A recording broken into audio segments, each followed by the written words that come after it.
Leo tumekuja kukutana na mkubwa wetu Profesa J. Bwana Mtulinga.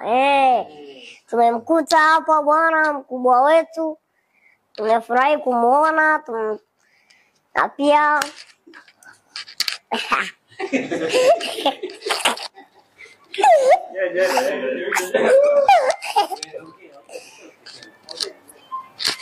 na pia bwana tunamshukuru kwa yeye kukutana naye na kizazi oji hapa.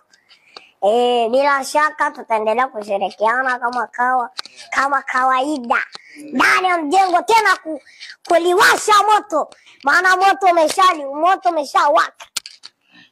Kwa hiyo tunataka tuwashe moto hapo mjengoni, au sio bana? Kwa hiyo ni moto juu ya moto, nyesi kuisha yenyewe. Huyo ndo Kenya ndio sasa. Kama sana.